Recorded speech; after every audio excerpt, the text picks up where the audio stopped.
Here where the woodlark sings high, softly and sweetly, sweetly she sings, softly and sweetly she sings. Hear the black crow, the battle. The flood tide makes its way below the house at Coteal and then takes a sharp right-angled turn as it heads for Calstock Reach. With its little huddle of houses, one terrace looking down on the roof of another, and its streets rushing to the river's edge, Calstock looks more like a Cornish seaport than a river quay town. Between 1860 and 1880, a man living in Calstock could have been housed, clothed and shod with bricks, serge and leather produced within a mile of its quays. Paint coloured by ochre from any of a dozen mines in the area could be used to decorate his house. Beer brewed locally would have slaked his thirst. Before the advent of supermarkets and plastic bags, it was common for the local grocer to wrap your goods in brown paper. Yes, that brown paper was also made nearby, at a mill by the river's edge. Ships which sailed on the coastal trade to Portugal were built and largely fitted out at the quayside. Farmers were able to use fertiliser and lime burnt in the parish, and hand tools were forged in a local hammer mill. In order to get an understanding of the historical importance of Calstock, we need to look at the structure of the Tamar Valley. Drawn on the map, the Tamar Valley resembles a triangle, tilted towards the west. The Tavy forms the eastern boundary, and on the Cornish side, the boundary is the A388 road from Callington to Saltash. The triangle is completed to the north by a ridge of high ground between Callington and Tavistock. On the Cornish side, Kit Hill is the highest point, and the ridge runs past the remains of the Green Hill arsenic stack. Between them, the ridge drops down to the old Saxon river crossing of Calstock.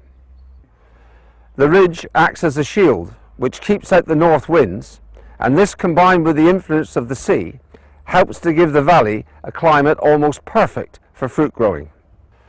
For 500 years, the finest scenery in the valley and the richest mineral ground remained in the hands of two landowning families, the Edgecombes and the Bedfords. Only at Calstock was the continuity broken. At the beginning of the 19th century, some of the land fell into the hands of mining prospectors. The richness in mineralisation becomes strikingly apparent on the map. The tin and copper veins are seen densely bunched through a belt 4 miles wide and 12 miles long between Tavistock and Callington. On the bleaker upland slopes of the Tamar Valley are the old mining centres of Calstock and Callington. These and the little villages of Latchley, Luckett, Stoke Climsland and Kellybray are now surrounded by the ruined engine houses of the mines that called them into existence, or backed by gaping holes in the ground from where stone has been quarried. On the Devon bank, the 6th Duke of Bedford was not going to have any of that nonsense. There were mines here, but no mining settlements, a policy which caused enormous hardship to miners who worked here. On the quayside was a welter of ships waiting to carry away the mineral ores and the granite. The granite was the hard short-grain granite which went into Devonport Dockyard, Singapore Dockyard, and which helped to keep the River Thames in check along its embankment. The factories for making bricks and highly glazed terracotta tiles were situated near the river's edge, turning out thousands of brick linings for Admiralty boiler furnaces, gas retorts and crucibles. Now, two factors set the Tamar Valley apart from other once important industrial areas. One was the ongoing market garden tradition. The second was the excursion habit, and here's Penny Rowe of the East Cornwall Mining History Association to describe the comings and goings. Hello. Now, you may find this hard to believe, but at the same time as the Tamar was heaving with industrial activity, it was also famous as a beauty spot. The landscape artist Turner sought out the Tamar specifically to paint its wonderful views. The 19th century was the age of the paddle steamer, and the most familiar noise on the Tamar in the 19th century was the thump and clank of paddle wheels. Paddle steamers brought tens of thousands of passengers on river trips, stopping off at quays such as this one at Hole's Hole. It was from the deck of a paddle steamer that Queen Victoria and her family came to see the spectacular river views. People didn't come to see the mines or gape at the hydraulic machinery which wheezed away on the riverbank. They came to wander and picnic among some of the most romantic scenery in the south of England. The core business of these steamers was to carry agricultural freight, and they towed barges up and down the river. But in addition, they did excursions. By 1850, the Victorians were well into picnics and the excursion habit. Paddle steamer captains became a favoured and envied elite. River trips were chartered far in advance. Every religious, philanthropic and social organisation regarded its activities incomplete without at least one paddle steamer trip on the river, and this continued up until the First World War. In the summer of 1860, a regular trip of note was to Mr. Jackson's tea and fruit gardens at what is now a play park at Beer Ferrers. You could take tea, fruit, cream and hot water. Every kind of refreshment and accommodation could be had at the gardens, as well as dancing in the large marquee. So popular were they that steamers began to compete with the churches, and the senior clergy in Plymouth had to remonstrate on the evils of pleasure trips on Sundays. Understandably, there were people at Calstock who had mixed feelings about the living freight that steamers deposited on their quayside. The town had no policemen, and many of the trippers who thronged the beerhouses were happy to join in the drunken brawls. The new method of travel was not without its hazards. Wash from steamers overturned small boats, eroded riverbanks, and during high tides knocked people off the quays. The historian Frank Booker, bless him, refers to the pageantry of the paddle steamers, and with good reason. Over the years, the steamers evolved into lavish conveyances with spacious saloons plush with velvet cushions. They had mahogany tables and all the apparatus for the preparation of tea and coffee. Even more revolutionary was the toilet accommodation with separate lavatories for men and women. There was often a military band on board, and for special occasions you could dance the quadrille to the strains of a superior quadrille ensemble. The Ariel was affectionately known as the Glass House because of her long saloon with windows flashing in the sunlight. Today, their diesel successors still make the trip to Calstock, and in a good season they only carry a couple of thousand passengers. A far cry from the pageantry of the paddle steamers when 100,000 trippers a season would visit Calstock. C'est la vie. But what a strange juxtaposition. The hard grind of the mining industry, cheeked by Joe, with the beginnings of the leisure industry. Thanks very much, Penny. But mining needed capital, and over half the capital in mining came from outside investors and speculators interested only in dividends. But when in the 1860s the first signs of the impending collapse in copper mining appeared, the capital which held the mines together vanished overnight. Across the 12-mile ridge between Cannington and Tavistock, hundreds of men, women and children found themselves without work in an area which had little alternative large-scale employment. Men emigrated in such numbers that 2 shipping agents were kept fully employed in Gunnis Lake.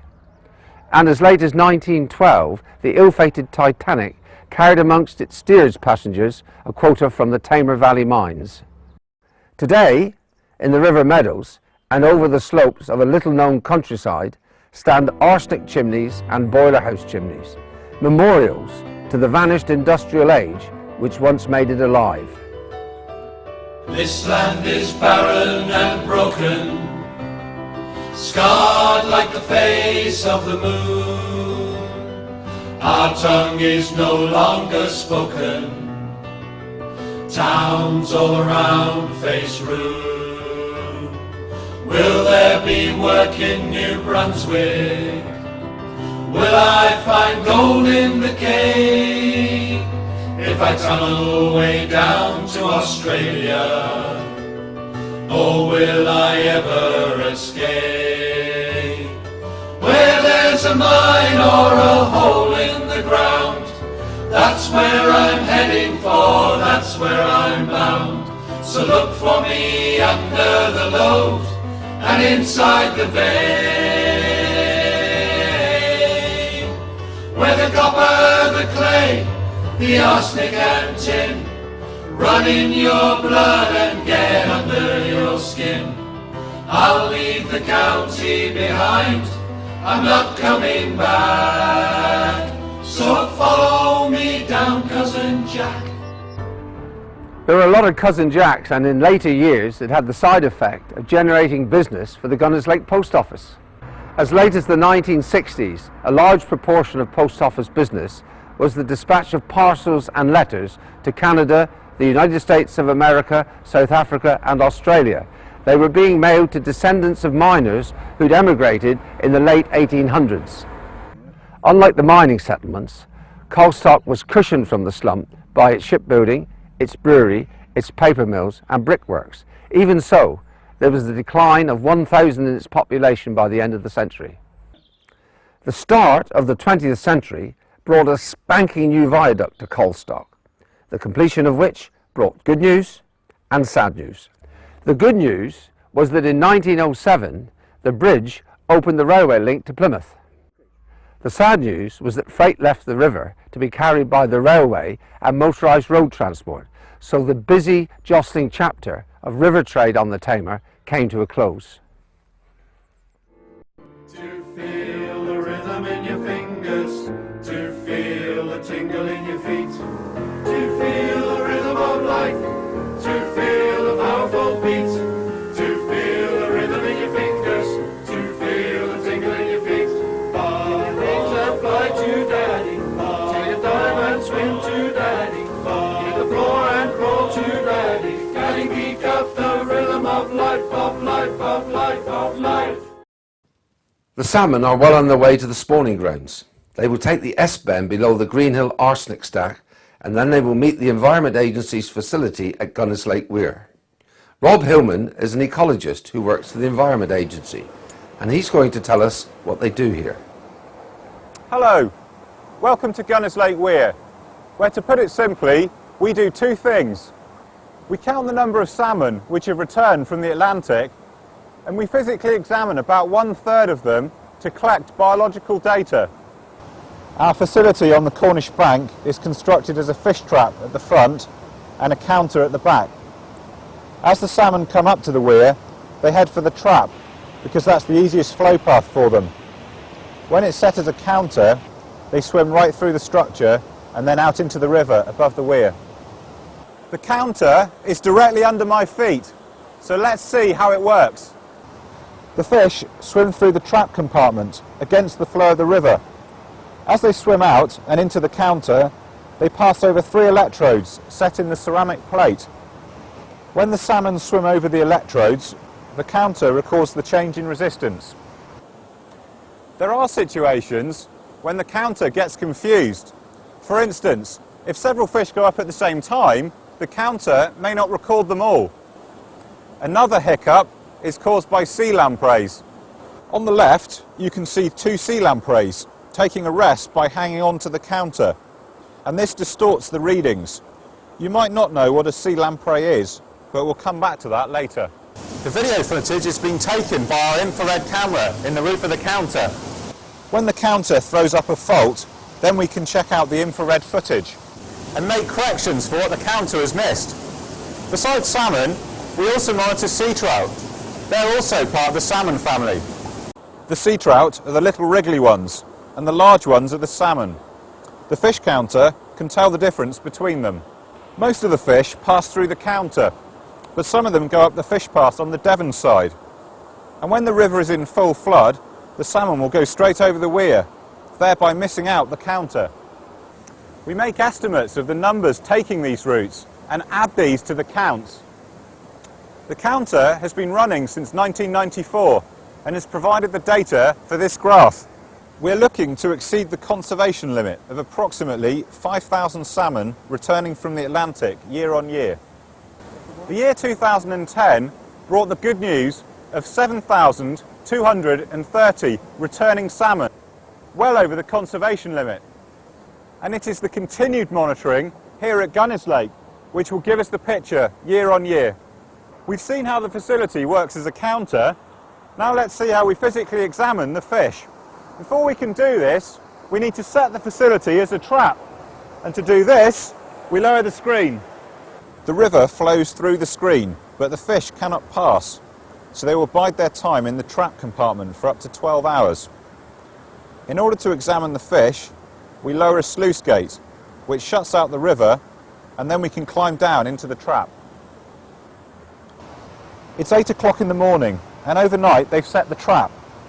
John Cousins and Martin Goodall are going down to physically examine the fish which are in there.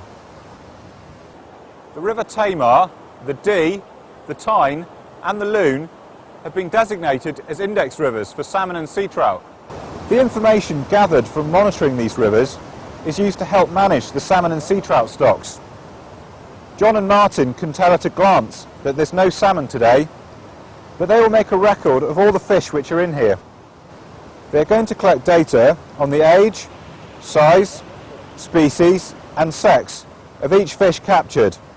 They will also record any physical wounds or visible health issues. From this data, we look for trends across the stock. The data has revealed shifts in the age and size of returning salmon, and also the time of year they return. Trends which adversely affect the stock could be average weight loss, a disease, visible parasites, or net marks.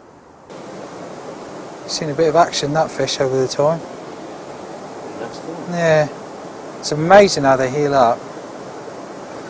Okay, sea trout. S1 lice damage, 1 tailed and 4 untailed. John is talking about sea lice, and their presence gives us a good idea of when the salmon return to the river. If there are sea lice present, then the salmon returned to the Tamar less than 3 days ago. The lice fall off after that. He mentioned a tail. In fact, the tail is a string of lice eggs hanging from the lice. The tails fall off after 2 days, so this fish returned less than 2 days ago. Just in case you're worried, lice aren't a problem to the fish unless there's an infestation. Healing wound. Got a new wound as well. Yeah.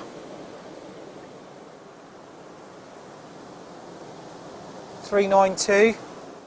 That's 392 millimetres. In other words, 0.392 of a metre. John's about to take some scales here. So you need 10 scales for about 10 scales for this sea trout, because they see quite a bit of action and they get so many replacement scales.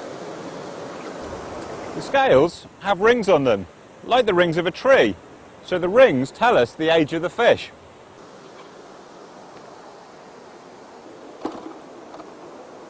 $720.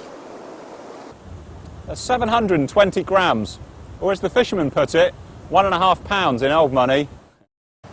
Quite a big one, that. Lots of them are only half that size. We do this come rain or shine, and we use a weather writer to keep off the rain and the splashes. At the end of the day, each fish has its own envelope containing its scales on the inside and its measurements on the outside. Once the batch has been processed, they're taken to the river above the trap, and they're free to continue on their way up to the spawning grounds. Earlier, we saw a couple of sea lampreys on the infrared footage, and we've got one here. The lamprey's not really a fish and doesn't have a spine, therefore it's very difficult to handle. Of course, lampreys are always associated with King Henry I. Henry I never went to sleep without his broadsword, just in case. But it wasn't an assassin who did for him, it was the lampreys. He was very fond of lampreys, and the story goes that he died from eating a surfeit of them. In truth, the lampreys were probably foul. A lamprey has got a sucker-like mouth, which it uses as a clamp. With its sucker, it can move stones and even small boulders when it creates a nest for its eggs. The sucker is also used to clamp onto fish. The lamprey then rasps away with its teeth to feed on blood and muscle. It's not in its interest to kill the fish, so it just takes a snack. It's about 70 centimetres long.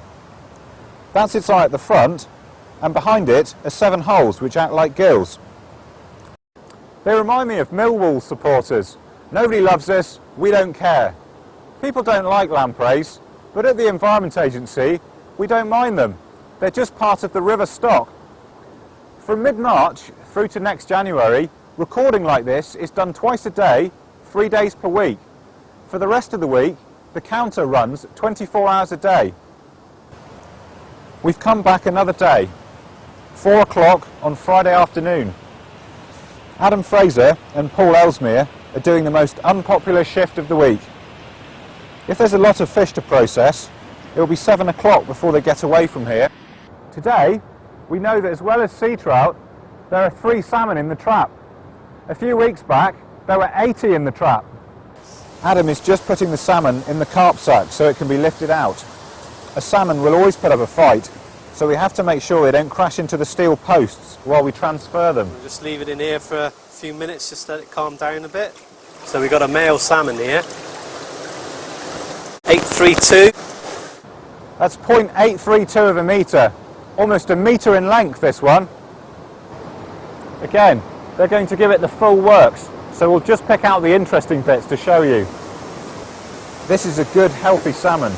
That's a very respectable 550. That's 5.5 kilograms or 12 pounds. Just the thing we all like to see. And now we've got to return him to the river. Just backwards and forwards. Just get the water moving over the gills. See them starting to go now. While Paul has been releasing the first salmon, Adam has been getting the next one ready. In examining this fish, Paul has found that it's a young female with red vent syndrome. If you look around the rear end of the fish, you can see it's quite sort of reddened and swollen. We've had problems with the parasite. The parasite is a roundworm, and the swelling arises due to a secondary bacterial infection. It's affecting about 45% of the fish, but as far as we can see, it's not affecting their fertility or their egg survival. Meanwhile, we're still looking for the cause of this outbreak. You can see on the back here, Pete, there's the adipose fin is missing, which means it's been tagged as a smolt with a micro tag. This is one of the small little magnetic tags that go into the cartilage of the fish. Paul is talking about smolts and tags, so I need to give you the background. A smolt is a juvenile salmon that's going to leave the river in order to migrate to the Atlantic feeding grounds. They leave the nursery area in springtime, and throughout April we intercept them en route to the estuary. That contraption there is what we're going to catch them with. The smolts travel at night, and as night falls, we lower it into the river. It's called an Archimedes screw, and the flow of the current against the vanes causes it to rotate. As it rotates, it channels the smolts into a tank situated behind the screw. Because this is an index river, part of our work concerns marine survival, and to this end we microtag 4,000 salmon on their way to the sea. Oh, by the way, the smolts travel at night, so it'll be pitch black out on the river where the tagging is done. It can be a difficult place to work because there's no lighting, so make sure you attach a headlight to your helmet. The smolts you can see in the tank are about 15 centimetres long, and they're not all the same age.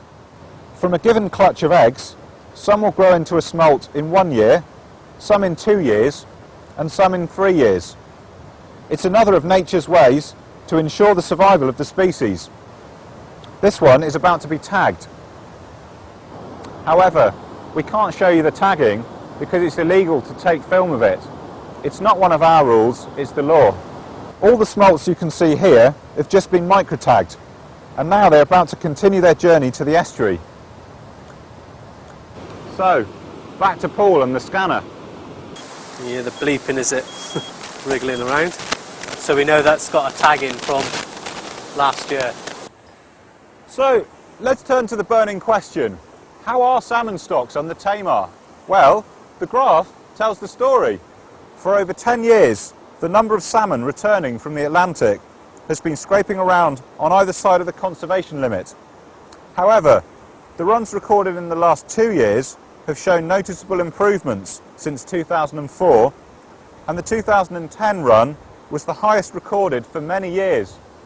This is good news and provides confidence that the Tamar will have viable populations of these majestic fish well into the future. One of the key factors for sustainability is the quality of the spawning grounds, and the Environment Agency has been actively working to improve them. By the way, the Tamar catchment looks like this. There are 10 tributaries above Gunnis Lake, and the tributaries have tributaries. The number of young salmon that survive in the tributaries is affected by access and various forms of pollution. We survey the tributaries and grade them from A and B, where the density of young fish is well above average, through to C, D, E, and to grade F, where there are no fish at all. Where the grade is below average, there are measures we can take to improve it.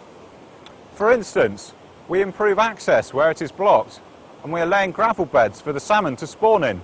In many places, cattle invade the river and thereby silt up the spawning beds with cow dung. So we fence off as many sections as possible. Long term, we're working with farmers on agricultural pollution.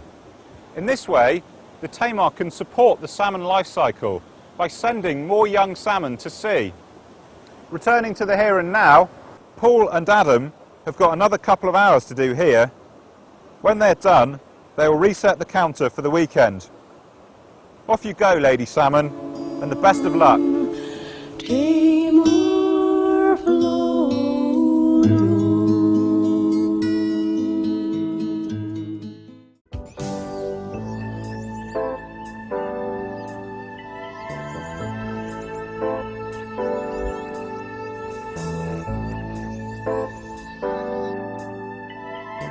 150 years ago, Morwellham was a busy port born on the wings of Victorian mining enterprise. Sailors from the Baltic knew it, as well as captains from the New World. Clive Grenfell, the local historian and archivist, is going to tell us what happened here. Good morning. Clive Grenfell at your service. Now before we start, there is something we must get straight. It may be Oldham, it may be Rotherham, but it's certainly not Morwellham. Like Morwell Down or Morwell Rock, it's Morwellham. And whether you come from the Devon side of the Tamar or the Cornish side, they'll put you right. Now Morwellham Quay has two claims to fame. First, it was renowned as the port for Tavistock. Secondly, it became known as the greatest copper port in Queen Victoria's empire. Now both of these need some explanation, so let's start with the port of Tavistock and Tavistock itself. It might seem strange that Tavistock, which is some 20 miles from the sea, can have a port on its doorstep. The way it worked is this. The Benedictine monks founded an abbey here in Tavistock in AD 974. The Benedictine monks also founded Morwellham Quay, 4.5 miles west of Tavistock. Woolen cloth was an important factor in building the wealth of Tavistock Abbey, and wool was exported from this dock here at Morwellham. Shipped in from the small dock here at Morwellham were wines, cider, fish, grain and salt for the growing community of Tavistock. Until 1817, carriage to and from Tavistock was by horse and mule train. Trains of 30 to 50 ponies were driven by teamsters, frequently with great cruelty, and they staggered over a network of steep potholed tracks which in winter turned into a watercourse. These mule trains were slow and couldn't keep pace with demand. Mines, quarries and agriculture needed an alternative, and it came in the shape of a canal, which leaves the centre of Tavistock and heads across country to Morwellham. Today, the footpath along its banks makes for a lovely walk through the countryside. Construction work was comparatively easy until they came to bore a tunnel through a hill called Morwell Down. You can tell how difficult it was. Progress on the tunnel was so slow, It took them 13 years to bore through 1.5 miles. In August 1816, the canal was finished, and 1/4 mile further on, the canal ends 240 foot above Morwellham Quay. From here, freight was loaded into trucks, which were winched down an inclined plane on railway lines. In 1859, the coming of the railway meant that Tavistock could dispense with its port at Morwellham, and by 1873, the canal was wholly disused for the purposes of navigation. However, the canal has had an unforeseen legacy. The canal is fed by the River Tavy, and in 1933 they piped the canal water down the 240 foot to a new hydroelectric plant at Morwellham Quay. It has been delivering 640 kilowatts of renewable electricity ever since. Now, the mastermind behind the canal was John Taylor. In 1798, at the age of 19, he came to manage the Wheel Friendship copper mine. John Taylor had the lot. Besides being an entrepreneur and inventor, he was valued at the workface.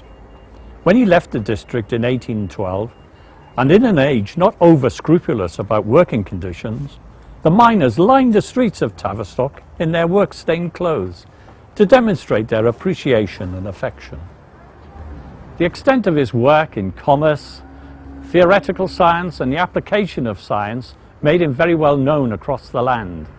He's not a household name like Isaac Newton or Charles Darwin, but his name does survive in the public domain. He is the tailor in the Taylor Woodrow Engineering Company. So we've seen how Morwellham Quay was the port for Tavistock. Now we're going to have a look at it at the greatest copper port in Queen Victoria's empire.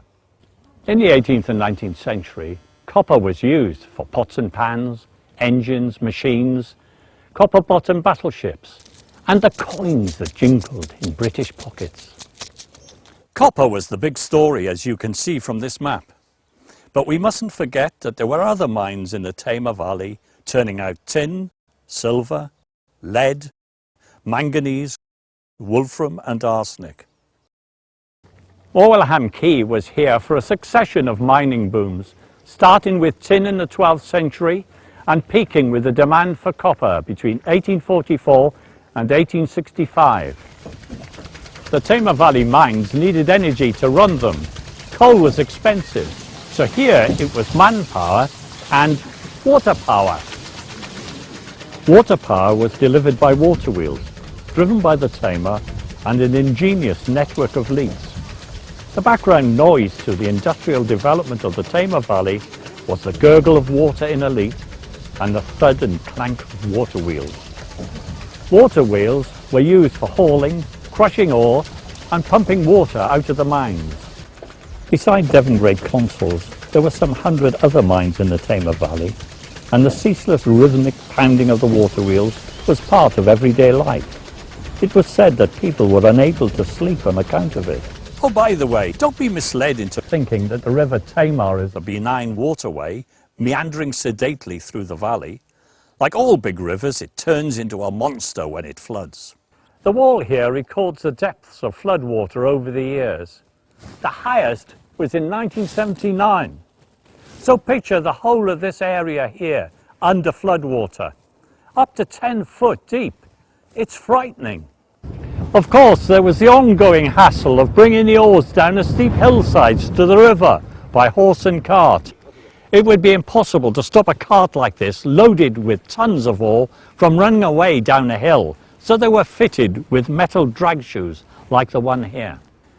These were locked on during the descent, and the horse dragged the cart down. By the time they got to the bottom, the shoes were so hot you could fry bacon in its own fat. Progress came in the form of an inclined plane. Very simply, it was a rail track which ran for 3/4 mile from the top of the hillside to the river below. You can see the track in this photograph taken in 1906. In close-up, it was like this one at Calstock. You can see it as a single rail track on which railway trucks took freight up and down. Like this funicular railway, the trucks coming down helped to pull the trucks going up, and the trucks passed each other at a loop in the middle. At the bottom of the incline, the trucks ran out from a tunnel, and from there they were carried by rails fixed to wooden staging above the quay. This is Morwellham's second quay, much bigger than the original, built to take 6 300-ton schooners. During the boom years, up to 4,000 tons of copper ore at a time was lying on this new quayside awaiting shipment. Now all of this was serving something like 20 Devon mines, but one in particular stood out, the Devon Great Consols mine.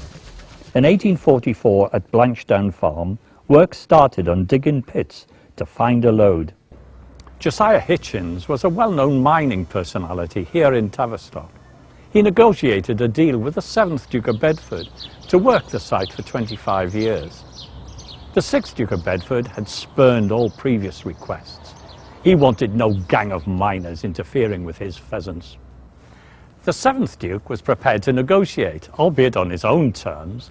The dues paid to the Duke would be 1/12 of all the ores extracted. A fortune, as it turned out, with no risk at all to the Duke. And it didn't stop there.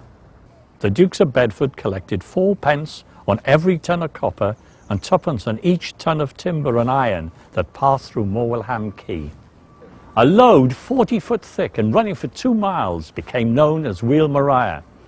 Wheel, by the way, is Cornish for mine, and Maria was the name of Hitchens's wife. Fanny was the name of Hitchens' infant daughter. Anna Maria was the Duke of Bedford's wife, and Josiah was Hitchens himself. Finally, there was Emma, a shareholder's wife, whose son William Morris became famous for his wallpaper designs. Now, the whole group of mines in 1846 was called the Devonshire Great Consolidated Mining Company. The previous year, Hitchens had vainly hawked £1 shares around in Tavistock. Now they were changing hands for £800 each. Now the working conditions and the living conditions were harsh. As you can see on the map, there are no villages between Tavistock and Morwellham, just mine locations. Wheel Josiah drew 1,230 workers from Tavistock, Gunners Lake and Latchley. Many had to walk 4 or 5 miles a day. Among them were 168 girls and 217 boys. Many of the children started work on the surface at 8 years old, picking over the ore. And on winter mornings and evenings, they could be seen trudging along the roads with their parents, with lanterns lit by candles. The mining dues paid to the Dukes of Bedford came to £250,000. Devon Great Consols contributed a massive £210,000. The other mines between them put together £40,000. What would £250,000 be worth? Well, each of these cottages, built at the time, cost £22 each. So £250,000 could buy over 11,000 cottages. From the dues, the 7th Duke left 2 legacies. The one came in the form of the pleasant and spacious proportions of Tavistock town centre, with its new market and town hall. There's a statue of the Duke here. Needless to say, it's in Bedford Square.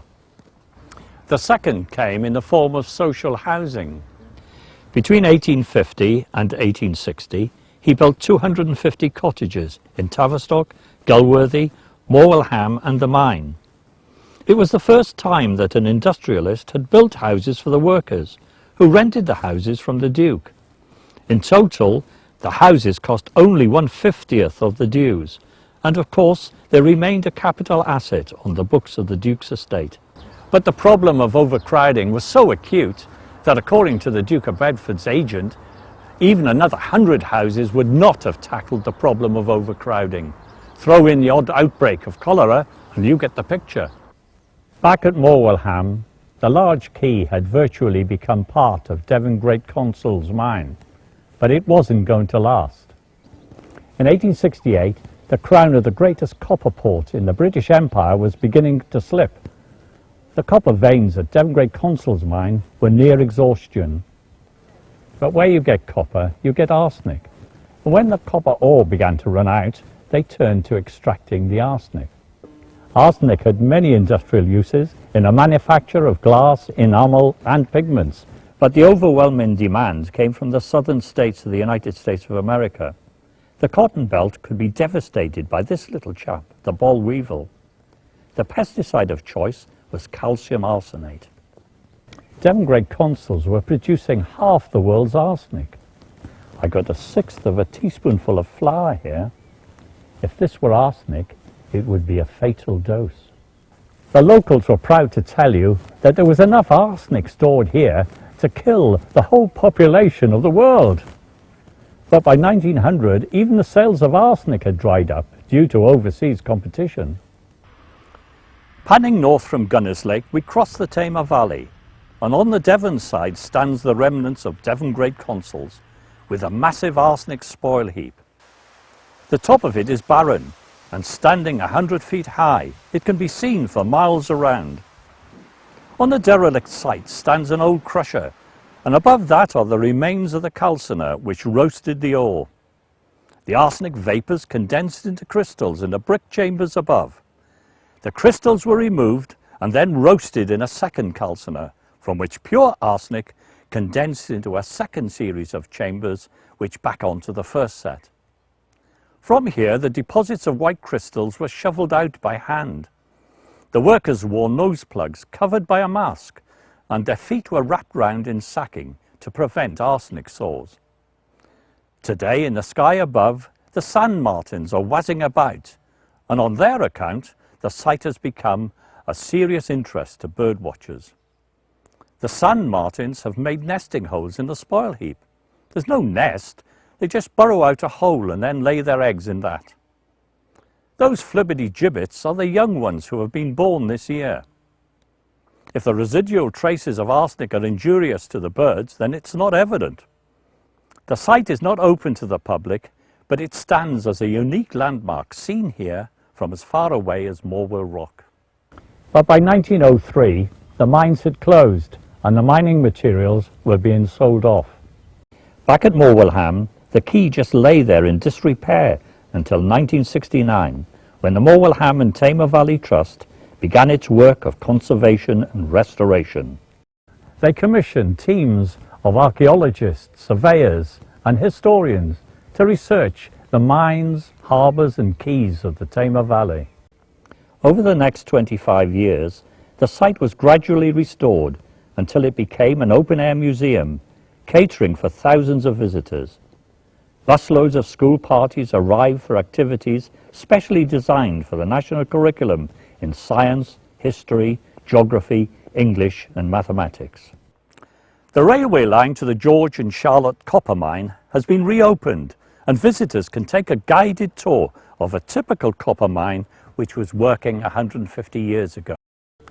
The open-air museum here at Morwellham Quay is one of the 3 key centres to be developed across the World Heritage mining site, and is a super way to discover what was the industrial Tamar Valley. So it only remains for me to say, fare thee well, and God bless Queen Victoria. Tamar flows on.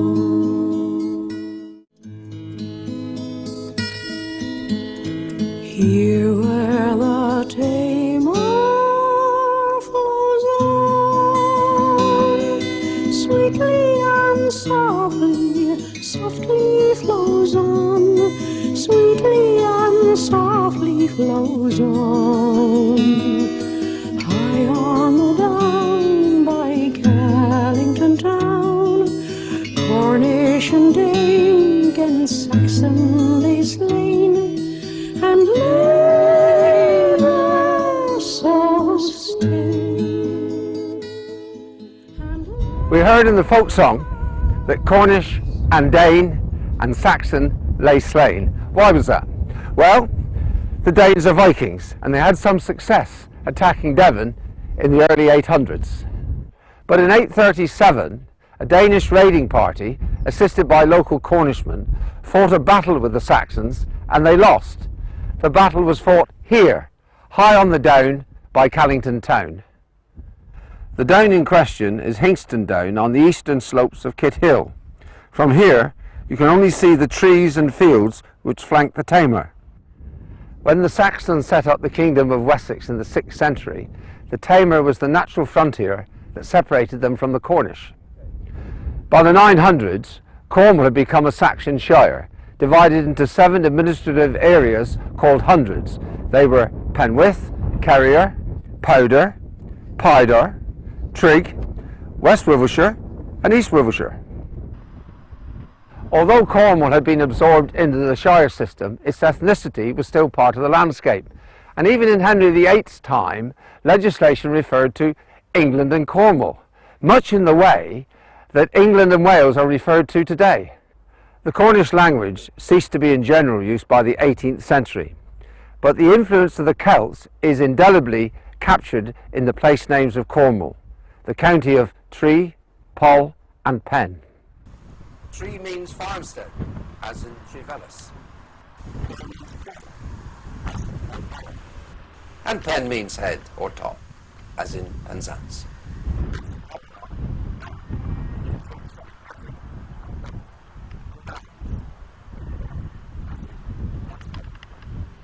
We've heard the folk song about crossing the Tamar. Well, crossing the Tamar is code for going home to Cornwall. Loyalty to Cornwall is very strong, and in everyday conversation you'll hear the Tamar referred to as the frontier. Standing on the Cornish bank, you'll still hear the phrase, "I see England over there." Once again, you can learn the Cornish language, and don't forget, on this side of the Tamar, it's not England and St. George. On this side of the Tamar, it's Cornwall and St. Piran. On boats and bridges, on churches and chapels throughout Cornwall, the flag of St. Piran flies high. I know that I'm heading for the river, heading for the river, heading for the river Tamar. Then there's Horsebridge across the river, and Greystone Bridge as well, and I wish that I were crossing now, in a lorry or a bus, in a taxi or a hearse, and I wouldn't need to wonder howdy, howdy, how. Well, I wouldn't need to wonder how. Take me, drive me. Greystone Bridge is where the main highway from Launceston to Tavistock crosses the Tamar. Built in the mid-1400s, the wonder is that 550 years later, it can meet the demands of modern-day traffic. All the medieval bridges were built with cutwater piers. This has 2 advantages. Firstly, it reduces the wear and tear caused by the flow of the river. And secondly, the traffic was almost entirely pedestrian, and the cutwaters provided a refuge for pedestrians when farm wagons trundled past.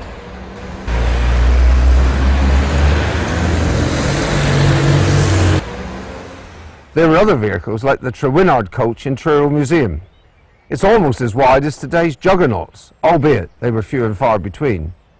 A team of 4 horses pulled the coach, and you'd want to step back as they charged their way through. I've come to Horsebridge, where there's less traffic, to interrupt my story. Horsebridge was built at the same time as Greystone Bridge. The standard of build is superb, and the funding of the build was most interesting. The labourers were not paid for their labour, they were given an indulgence by the church. What's an indulgence, you may say? Well, listen to this. According to church teachings, a person's death was followed by a period spent in purgatory. In purgatory, a person did penance for the sins they had committed on earth. The church claimed the right to trade penance in purgatory in exchange for personal service done in a good cause on earth. It didn't have to be bridges, it could be anything. What's more, you didn't have to do personal service. If you had the money, you could pay for an indulgence. The bridge builders were more than happy to exchange penance in purgatory in exchange for building the bridge on earth. Anything that eased their way into heaven was a good thing, and for the powers that be, they got their labour for free. Everybody was happy. As a result, a bridge wasn't merely a convenience made of stone and mortar, its character was almost sacred. By the end of the Middle Ages, it wasn't just England. There was hardly an important bridge in the whole of Christendom that wasn't either built or maintained by the indulgence system. Now, an indulgence didn't give you free license to sin. It may sound like it did, but it didn't. You were trading penance, not trading absolution and forgiveness. The people who were licensed to issue indulgences were the pardoners, but as you can imagine, an unscrupulous pardoner could easily blur the distinction between penance and absolution. So you can picture the labourer happy in his work as he planned his next sin, for which he mistakenly thought he would get absolution. Of course, there's no reason to believe that such a thing ever happened here at Horsebridge or at Greystone. The indulgence system was riddled with corruption and was swept away in the Reformation. From that time, bridge building more or less ceased for over a century. The system that built the medieval bridges has fallen into oblivion, but these bridges are still with us. Their purpose may have changed, but they are distinctly fit for purpose. Tamar flowed. Oh, brothers, let's go down, come on down. Come on, brothers, let's go down, down to the river to pray. Tucked away in the Devon countryside is the village of Lifton. It sits on the old coaching route from Launceston to Exeter, which is part of Trafalgar Way. We've come to Lifton because it's part of what is called the salmon economy. The salmon economy is worth something like £300 million and covers the sums spent on tackle, the letting of fishing rights, local employment and local hostelries. At the top end of this economy are the sporting hotels like the Arundel Arms. The Arundel caters for both fishing and shooting, and Dave Pilkington, a professional instructor from the Arundel, is going to tell us about its salmon business. The hotel owns 20 miles of fishing rights along the Tamar and its tributaries. People can stay at the hotel and fish our waters, or if the beats are not booked, then non-residents can fish on a day ticket. We fish here for brown trout, sea trout, grayling and salmon. They're all part of the greater salmon family, but today I'm concentrating on the salmon. The salmon is the quintessential fisherman's quarry. For many anglers it is the king of all fish, so let's get started. With the exception of salmon and sea trout, we tempt fish with imitations of natural insects, but angling for salmon defies all logic, because we tempt a salmon with one of these flies, which bears no resemblance to any living creature. The flies are made by our own fair hand, and we take a pride in making them. We use brightly coloured flies in murky water, and darker coloured flies in clearer water. The number of salmon in the river has been declining for quite some time, so we operate a code of catch and release. On the Tamar we release 70% of the salmon that we catch, and to make the release easier we remove the barbs from the hooks. We've been teaching here for a very long time. In salmon fishing there's overhead casting, single spey and double spey. We teach trout fishing to beginners and to more experienced anglers who wish to do better. There's the techniques of fishing with dry flies and wet flies, then there's nymph fishing for trout, that's an exciting branch of the art. If anyone wants anything more exciting, then there is sea trout fishing at night. A lot of know-how goes into angling for salmon and, dare I say it, a large dollop of patience. Look at that little beauty. How can any salmon resist it? Catching a salmon isn't everything. Even if you don't catch one, you've had a lovely day out in beautiful surroundings. Of course, you can't just throw a line into the river for free. It will set you back the cost of a migratory fish licence, plus the cost of a permit to fish the beat. But it's worth it. Working the pool methodically, we cover it from top to bottom. Well, we covered it from top to bottom, but the salmon were not cooperative. So today's another day. Hope springs eternal, so they say.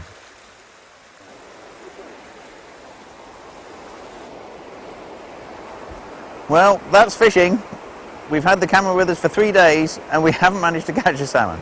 It seems the camera's been a bit of a jinx to us because on other days we have been quite successful. And we've got some amateur footage here of a nice cockfish that took the fly. Always use appropriately strong line. A weak line will snap and leave the hooks in the fish, which is very bad. There is a conundrum in salmon angling, and that is, why do salmon take the bait? From the time they leave their feeding grounds at sea, their digestive system shuts down. They're not going to digest the prey they take, so notwithstanding the hook, maybe it's like chewing gum. Maybe it's a throwback reaction to their early life, when flies were part of their diet. Maybe it's just an act of aggression. We always use a large landing net to land salmon with a knotless mesh. This causes the least damage to the fish.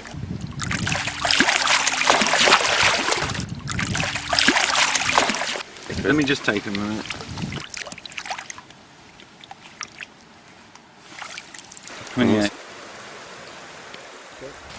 We always keep the fish in the water while we take out the hook. The hook's just on the edge here, look. So it's happy to fly it. Oh. Must give the salmon time to recover, and when it is ready, it will swim away back to the river. Normally, a fish which is released into the river will survive quite happily and can certainly spawn. So now I'd like to take you back to the fishing office and show you the logbook scheme. The Environment Agency are running a logbook scheme on the Tamar as part of the Index River scheme. We record the hours we fish, how many fish are caught and how many are released. What time they are caught and what method is used to catch them. The logbook scheme is voluntary, but the research is dependent on the data collected, so it's in everyone's interest that we take part. At the end of the season, the logbooks are returned to the Environment Agency. Oh yes, one last thought. Why do we call it angling? Come with me. You could catch a fish by spearing it, trapping it, or netting it. Alternatively, like us, you could fish with an angle. Tamar flows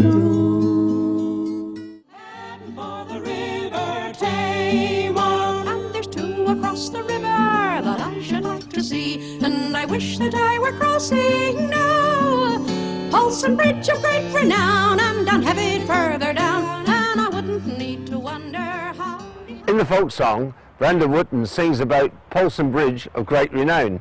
How did it get that reputation? Well, there are several reasons for that. Long before the Romans came to Britain, the main highway through Cornwall followed the watershed from Land's End to the source of the Tamar at Woolly Moor, and then into Devon. The Normans built a castle on the steep hill of Dunhevid, which was established as the strategic quay of Cornwall. Over time, Dunhevid changed its name to Launceston. By the way, a BBC newsreader would call it Launceston, but the locals call it Launceston. As I was born not far from here, I should call it Launceston. The Tamar at Polson was only a mile or so away, and the Normans built a bridge at Polson, which became the first great bridge in Cornwall. The main highway left the watershed to pass over Polson Bridge and on to Oakhampton and then to Exeter. The Cornish version of Dan to Beersheba became Land's End to Polson Bridge. The span behind me is a Victorian replacement for the old medieval bridge, but two of the original 6 arches remain. They were built to relieve floodwater, and they still do this today. Seen from the reverse side, the floodwater pours through the medieval arches onto what is now the lower pitches of Launceston Rugby Football Club.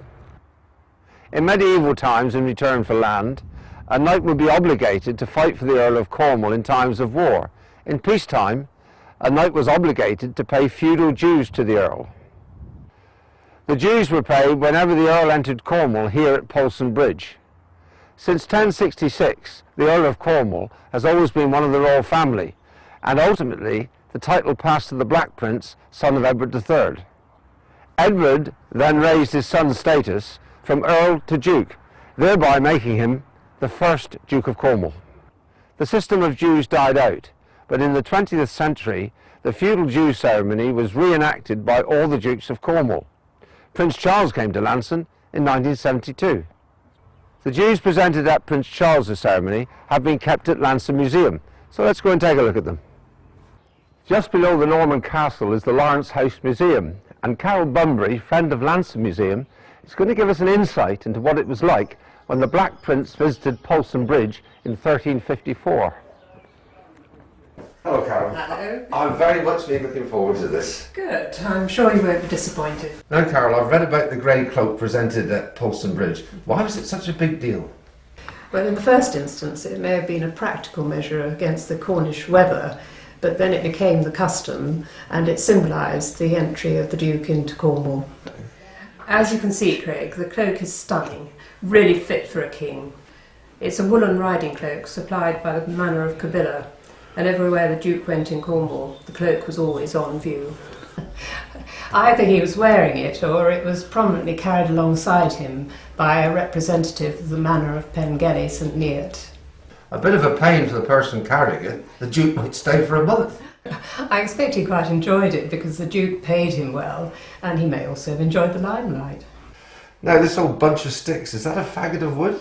Yes, very good. The manor of Stoke Climsland were liable to provide not only the faggot, but a whole carriage of wood for the duration of the Duke's stay in Cornwall. I can see the sense in that. And is this some sort of hide? Yes, it's a goatskin mantle. Only those at the top of the power pyramid could wear a fashion item like this one. OK, Carol, and what's this? It's not a trident, and it's not a pitchfork. That's a salmon spear. You stand in the water to use it. Salmon was a valuable resource, and only those who owned the river had the right to fish. The spear indicates that the Duke, as overlord, also had the right to fish. Now, Carol, I see you've got a longbow here.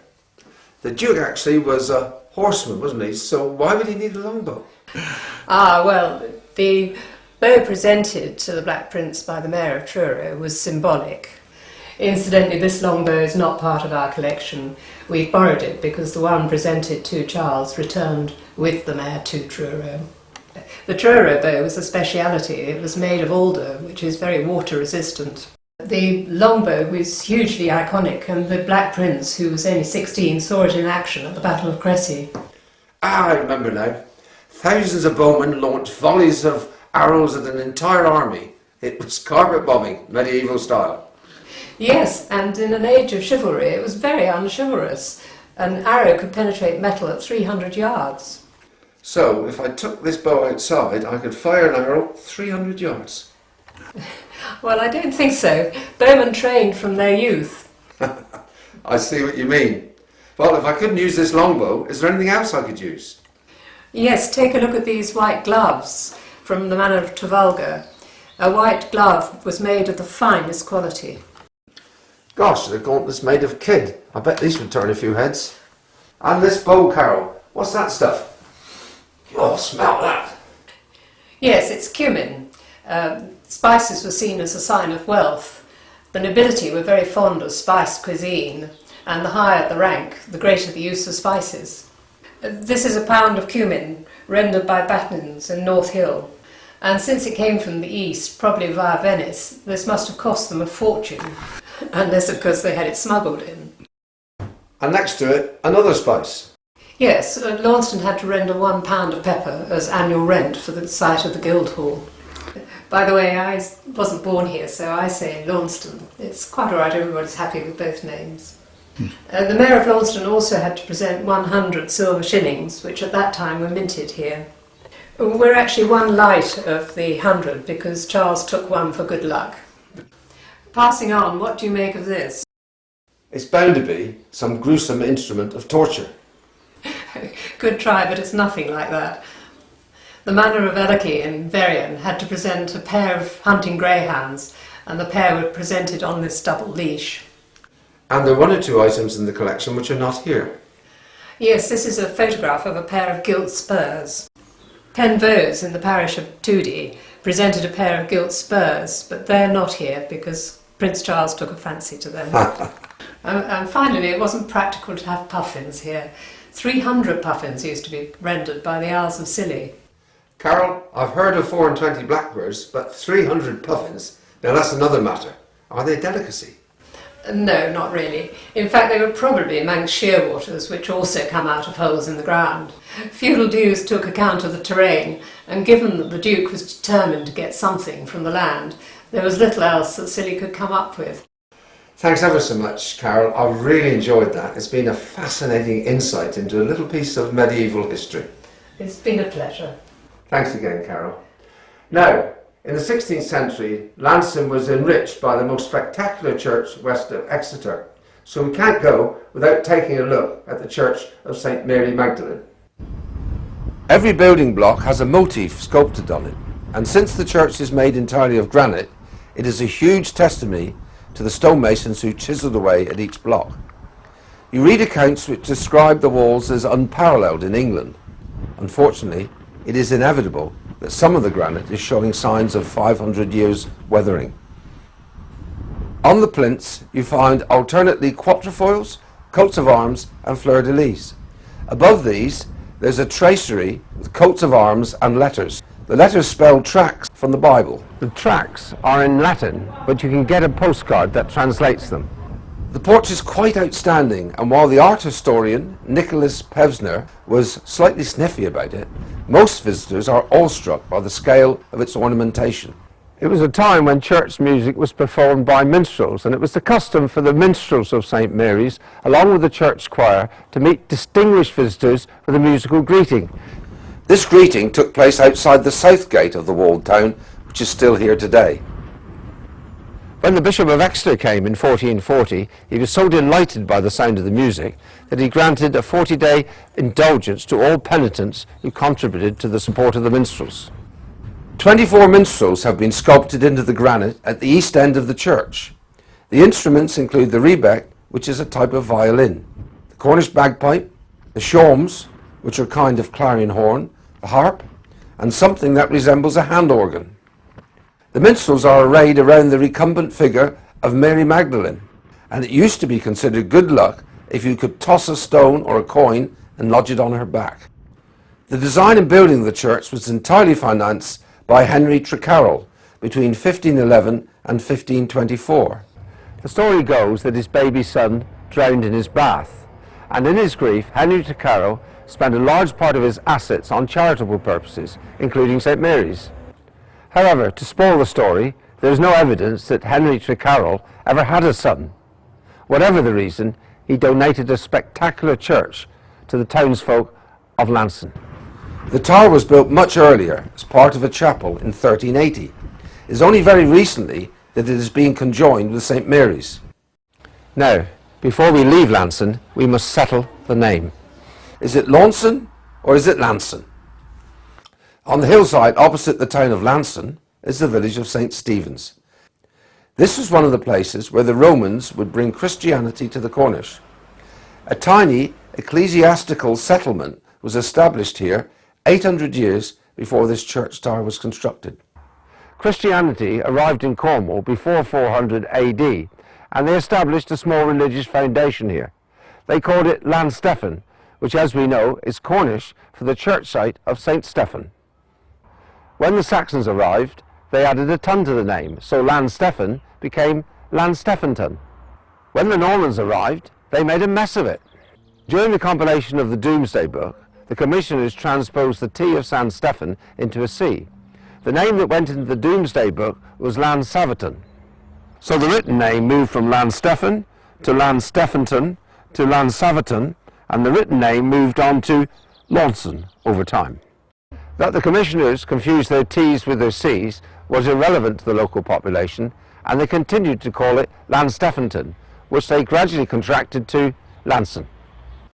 The Normans built a castle opposite St. Stephen's at a place called Dunheved. It dominates the area now, and it dominated the area then, as the conquerors intended it to do. It is situated on the other side of the little river Kenzie, and the settlement at St. Stephen's moved across the river, taking the name Landstephenton with them. By Turner's time, the castle was used as a prison and had acquired a dreadful reputation.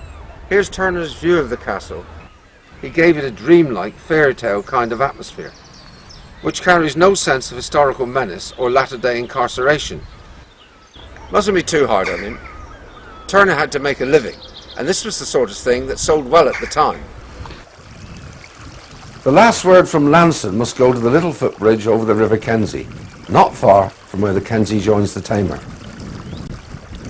It was built in the late 12th century, when the richest priory in Cornwall was built on the castle side of the Kenzie. The priory was an Augustan priory twice the size of St. Mary's. Little remains of it today because Henry VIII seized the priory's wealth, and subsequently the citizens of Launceston seized its stonework as material to build their houses. Alongside the little bridge there's a ford, but from the time the priory was built, this bridge has been here for those who don't want to get their feet wet. The longest serving bridge in Cornwall.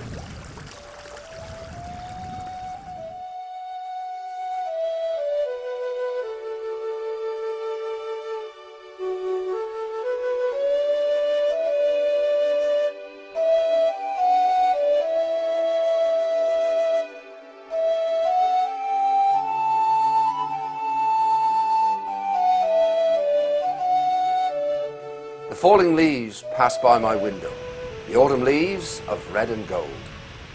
Spurred on by winter's song, the salmon head for the spawning grounds. Except for a few stragglers, they all go together, so it's a good time to see them as they jump the weirs. This one doesn't make it, this one has nearly made it, and this one scores 10 points. As everyone knows, the salmon is Salmo the leaper, and the leaper is going to take the weir with a beauty which is breathtaking. In fact, this is a misconception, and many of the salmon need help to clear the man-made obstruction. To this end, a series of steps are built into the weir, called a fish pass. So why do the salmon need the fish pass? Well, firstly, the hen salmon is carrying eggs, weighing a third of her weight. So it's something like a woman trying to jump a high hurdle when she is heavily pregnant. Secondly, the salmon haven't eaten since they left the oceanic feeding grounds. They've been living off their reserves, and some are not in good condition. There occurs at the foot of the waterfall a phenomenon called the standing wave. A standing wave is a stationary bulge, and while it lasts, the salmon can use it as a springboard. The salmon's leap is executed by accelerating to the surface and giving a final explosive thrust with its tail. By vigorously flapping its tail, the salmon slips through the swift water at the lip of the fall and into the easier water behind, like that. If at first you don't succeed, then try again. Of the 70 jumps we counted today, only 13 were successful, but the salmon will keep jumping until they've made it. But they continue onwards and upwards to the spawning grounds. Destiny may come as early as a week from jumping the weir. To feel the rhythm in your fingers, to feel a tingle in your feet, to feel the rhythm of life, to feel a powerful beat, to feel the rhythm in your fingers, to feel a tingle in your feet. Wings and fly to daddy, take a dive and swim to daddy, leave the floor and crawl to daddy, daddy pick up the rhythm of life, of life, of life, of life. In this part of the world, spawning mainly takes place on those tributaries of the Tamar which come down from Dartmoor, such as the Tavy, the Thrushell, the Lyd, the Loo and the Wolf. These tributaries tumble down through river valleys nestling between soft rolling hills. The little bridges have been here for centuries. The edge of Dartmoor is only 10 miles away, and the rivers have not been deoxygenated and degraded by agricultural pollution. The salmon are looking for areas of gravel in which to lay their eggs in a depth of water between 6 and 12 inches. The gravel needs to be up to golf ball size, so the pebbles can resist being washed away by spates, and sufficiently loosely packed to allow a good through flow of well-oxygenated water. Consequently, the many pools that form in the rivers provide the ideal conditions at the pool edge. Moreover, if the salmon is disturbed while making the nest, it can take sanctuary by nipping into deeper water. The instinct to spawn is triggered by a good frost. If there hasn't been any rain, then the appearance of the river, unlike the Tamar, is gin clear. To the fish, however, it is not so clear, because it is looking into 100 yards of water carrying all sorts of bits and pieces. A casual stroller would be unlikely to see that there is a salmon in the river. In fact, looking more closely, there are 2 salmon. The hen has chosen a partner, and she does all the hard work in preparing the site. She is creating a shallow depression called a red, which is about 6 feet in length. To encourage her in this activity, the cock will sidle up to her and start quivering. There's also another interested party. He's a juvenile salmon called a par. He's sizing up the situation because he too can fertilize the hen's eggs. Another of nature's contingencies to secure the survival of the species. The red is a sizable area, so it's going to take some time. Although the hen has chosen a partner, another cock salmon may try to press his suit. There will be a bit of argy-bargy, and the uninvited guest gets shown the way out. It's all bluster and bluff, no serious violence. The hen will continue to cut the nest until it is deep enough as measured by the hen using her anal fin. The little par wants a piece of the action and he's making sure he doesn't miss out. When she is happy with the depth, she will settle right down into the nest and the male will swim alongside her, quivering. As she discharges her eggs, he covers them with his milt. The little par emerges having played his part. The rigours of his activity will lead to mortality and he will not go to sea to become an adult salmon. The eggs must be fertilised within 30 seconds of leaving the hen.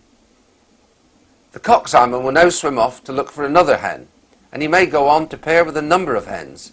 It is the cock salmon's last hurrah. Meanwhile, the hen sets about providing a protective cover for the fertilised eggs. We counted her doing this 16 times. It's been a strenuous journey, and 95% of hens will not survive. Some 5% will return to the feeding grounds of the Atlantic Ocean, and maybe another rendezvous with the tamer.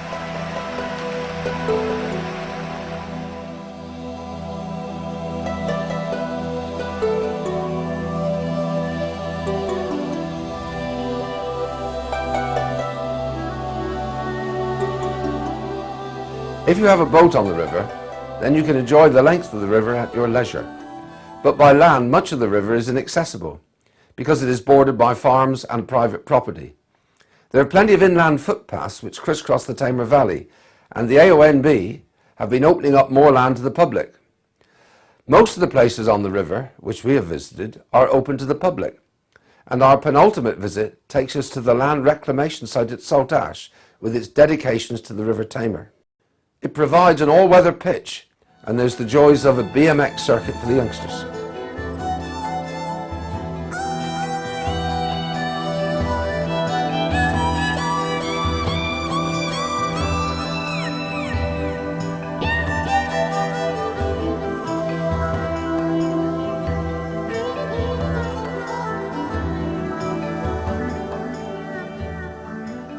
But if, like me, you're less energetic, you can take a gentle stroll along the banks of the river. And there are also some sculptures to take your interest. The one on the promontory, which to many looks like a seahorse, represents the Tamar. At the top are the tributaries, then there are the bends, and then the estuary broadens at the bottom.